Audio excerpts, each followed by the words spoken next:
Hello and welcome to KennyRoy.com. I'm Kenny Roy. This is the Ask Videomail for the week of September 10th, 2012. Welcome to the site to the new members and welcome back to the old. The Ask Videomail is your chance to get your question in character animation or performance answered in the video just like this one, but I need your question if I'm going to answer it. So please send your questions to webmaster@kennyroy.com. I go through all the questions and I answer the ones that I think will help the most people. There's no such thing as a stupid question, and it's the best way to get the most out of your subscription here at kennyroy.com. You can even send me your Maya file. I love looking at Maya files. So what are you waiting for? Go ahead and send it in. You can even request lectures. I have done many lectures in the past that have shown up as a request in the resource wish list, which is one of the forums in the forums. If you're not in the forums, go ahead and check it out. Your login to kennyroy.com is automatically entered you into the forums. You can post there, start posting and meeting with people, looking at works in progress and giving your feedback. I've said on numerous occasions that giving feedback is one of the best things you can do. It's actually a very selfish action that you can do. You think that like, oh, really, I'm just giving them some feedback and they're going to take it or leave it or whatever. But in reality, what you're doing is you're honing your animation eye. So go ahead and jump into the forums and give some feedback right away. It's a great way to become a better animator and have a better eye for animation. Animalia is just around the corner. About this time next week, I'm going to be starting the Animalia 2012 animating a short film course in the Czech Republic. I am so excited. I'm so much to do before I get there. I'm preparing like crazy, and it's just going to be a crazy time. But how this affects you is this. I'm going to be doing webcasts on the homepage of Kenny Roy all week.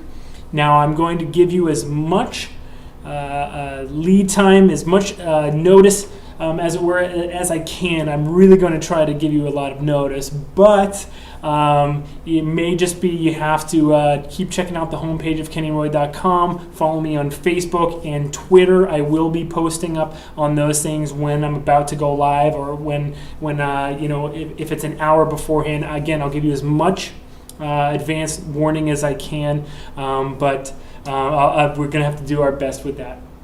What that means, though, is that you're going to have hours and hours and hours of free webcasts, free information, and just the experience of being there with us as we make a short film in 2 weeks. So please check out kennyroy.com, the homepage. Tell all your friends. Everyone's welcome to come by and set up and have a great time. So it's going to be a blast. So let's get to the Ask Videomail question. Oh, and that reminds me, there will be no interruption on the content here on kennyroy.com. Still get your video mail, still get your lectures. Everything will go just as normal. Okay, great. So let's check out the question this week.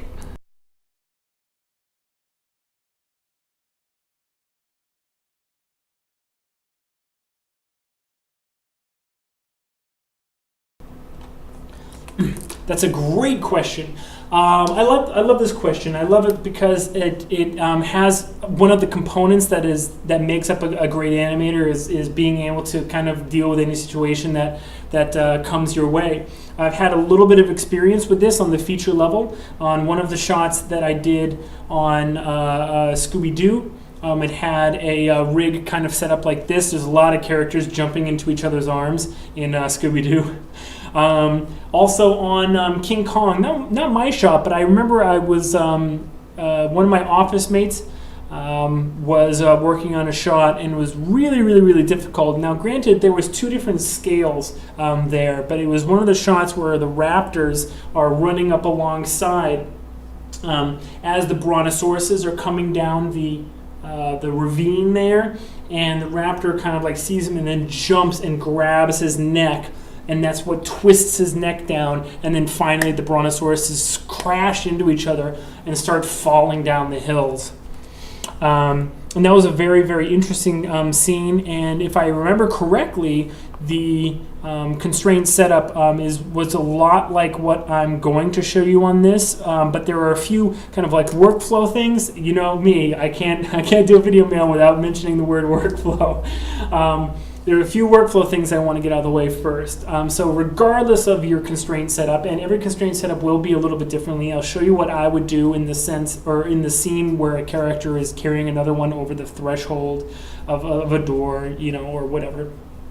But workflow-wise, you absolutely need to take one gigantic step back, one gigantic deep breath, and make sure that you are really getting to the root of the scene before you start thinking about anything like this. For instance, what is the root of the scene might not be in a scene like someone carrying someone over the threshold. It might be that the character is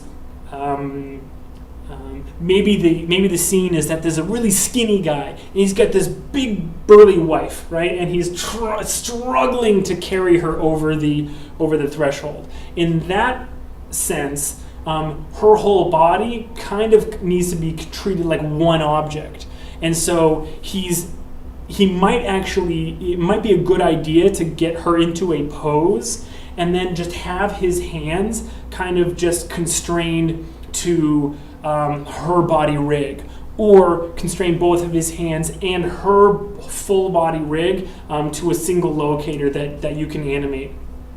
And then maybe some offset constraints, basically a constraint on a group and then a group underneath that constrains the hands that you can animate around, so you can do just a little bit of movement on her body. And the reason is because that is a weight test. That's really about like getting a character really showing like taking that weight on and negotiating it and pushing it forward. And so in that scene, you would have a completely different constraint and setup, because the root of the scene, really what's getting done, is way different than if they're similar sized, or if he can totally control the weight. For instance, in that scene, you're going to have her probably be a lot more kind of involved and interacting with him and doing her own thing, right? So in that sense, you probably want her arms to be free and probably them moving within the IK space of her root, her hips, so that when he's lifting her up, she's moving along with him, but she also has that freedom. All right, so as you can see, it's probably a little bit of a different setup than the really like large woman in the skinny guy's hands. I hope you can see that. So workflow-wise, very important to ask yourself, take a deep breath and a step backwards and say, what is the root of the scene? Is it a weight test? Is that really what's getting across? Am I going to really engage the audience by showing them like a really, really dynamic and hilarious weight situation? Or is it a performance piece? Is it the two characters are talking and laughing, and yeah, there's the weight to it, and I need to show him carrying her, but is she going to be moving? Is she going to be talking? Whatever. So... Excuse me. So that being the case, let's take that second example, and I'll just show you what I would do in terms of the constraint setups. Okay, let's take a look. So here we are. I've basically just done a little bit of positioning on this rig. I have two Morpheuses, two Morphei. I've got the female, and she looks a lot like this guy, their brother and sister. That's creepy. Why did I say that? Gross, Kenny. Okay, so here we go. So let me just first point out a couple things that I was doing, and I kind of worked ahead, and I shouldn't have. I'm going to start from the beginning. So what I've done is I've decided that it's going to be kind of like a little bit of a performance piece. She's going to have to be moving. She's going to have to do her thing, and we're going to make it so that they're moving together. Those are our requirements. So the very first thing that we know is that if you constrain something, that you can't change the position of that constraint. You can only change the strength of that constraint. All right? It's not like a parent, because a parent you can move it within the parent. A constraint you can't. And since we always want to reference our rigs, and parenting stuff would break it anyway, we need to make sure that we use constraints and not parents on our rigs as well. So I have this script that I love called KK Controllers that creates little controllers, And so I'm going to start with that. If you select an object and then create a controller, it puts a controller in position. Okay, and not only that, it not only positions it, but it also orients it to that object. And that's fine and dandy, and that's great and all, but we probably want to, actually no, let's keep it at the same orientation just so that things don't start getting confused. Okay, so I just changed the color to white as well. Actually, we can change it to a different color. Let's change it to, this looks good. Sort of like a turquoisey, bluish. Okay. So I put that on his waist, all right? And now I'm going to put another one on her waist, or her root, or whatever you want to call it. It's different on different rigs. What is it called? Spine root. It's called spine root on this rig. Okay. And then I'm going to make hers, an easy color to see as well. Let's make it the same color. Okay. So these are the two spine roots. And now I'm going to create a controller that's going to control both of these. Okay, so we're going to select them both, and now I'm going to make, let's make a different type of control. So here's a control that is basically in between these two, but I'm going to remove the rotations on it so that it is a little bit easier to distinguish or to discern which direction it's moving in. Okay, I'm going to make this an interesting color, like, where did that magenta just go? Here we go, magenta, very good. All right, now I'm going to parent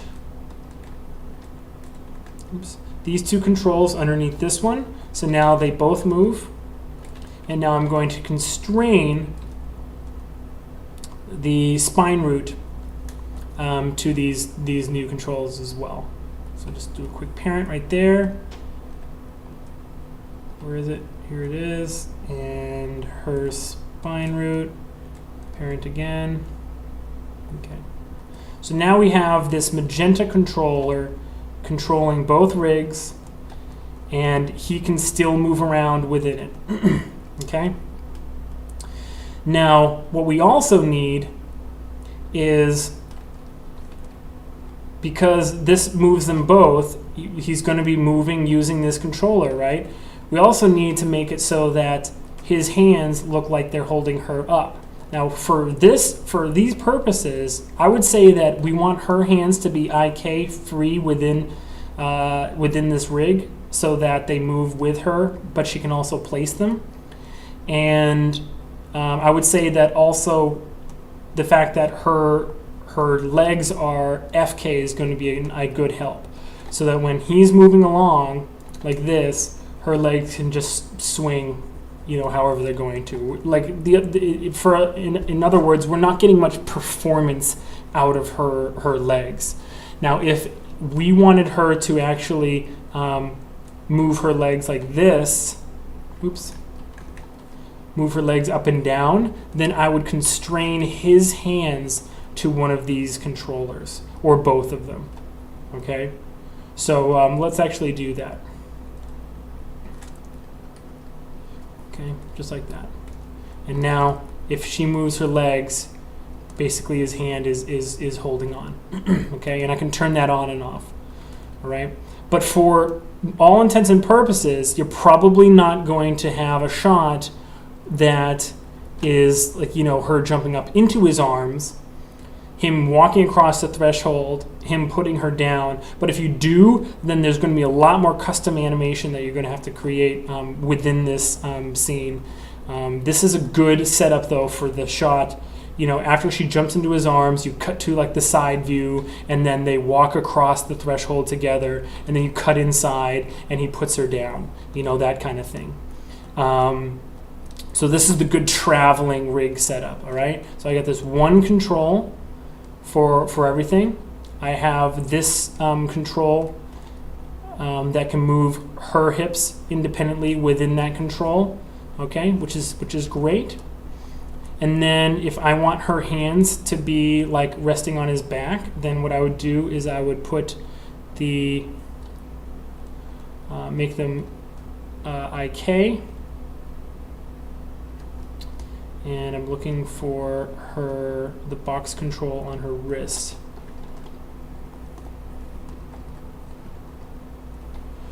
Just gonna find it here.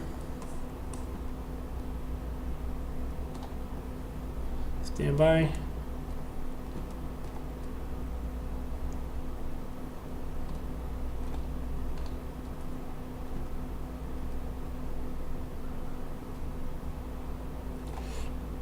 Having trouble finding it.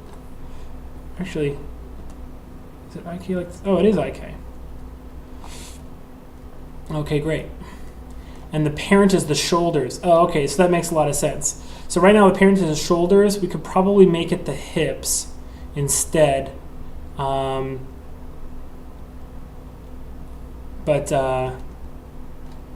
I'd probably make it the hips. Because if it's the shoulders, let me see if I'm correct about this.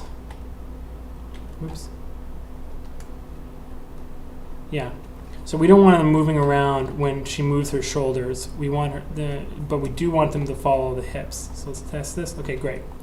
So now it's now that it's the hips, we're going to put her hand, so she's holding on to him like that.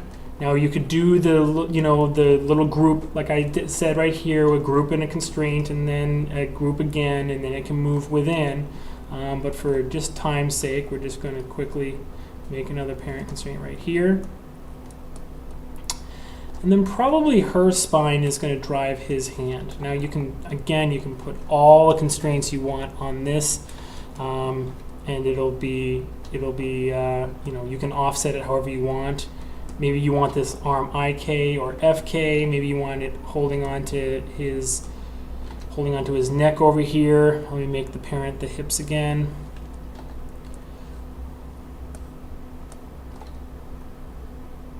This other hand, so that they're kind of joined here. Parent again. Grab her pull vector on her elbow. Probably bring her a little bit closer like this. Start shaping the spine, rotating these hips out. There we go. Just getting things looking a little bit, more natural. Okay, so this is pretty much done. All right. So, so there you have it. Now he can, take steps. Bloom, bloom, bloom, bloom. Walk away. Walk across. She can bend her legs. She can perform and move around. His hand is still on there. And with offsets, I didn't do them, but I did it down here so you can see what to do. Right? With enough offsets, you can get all the animation, all this. If she wants to touch his shoulder or his chest right here, or whatever she wants to do, she can do that. And I really did not customize her very pretty, did I? Ugh, man, that's just creepy looking at them look at each other like that. Okay, great. Now that was a lot of fun. I'll save this file, this finished file, so you can download it and take a look. I'm going to start using Morpheus for a lot more because Morpheus is cleared for commercial use, meaning I can distribute the actual file that I'm working on. So I feel like that's a pretty good thing to do instead of having you chase down the reference and stuff like that. Okay, so cool. Don't forget, check out KennyRoy.com next week and the week after. All week there's going to be spontaneous webcasts popping up throughout the life of the short film. I'm also going to be posting videos, photos, and renders, dailies basically from the short film itself. It's going to be a crazy time. It's going to be a blast. I hope you all join us here. Thank you. Good luck with your animation. And as always, rock on.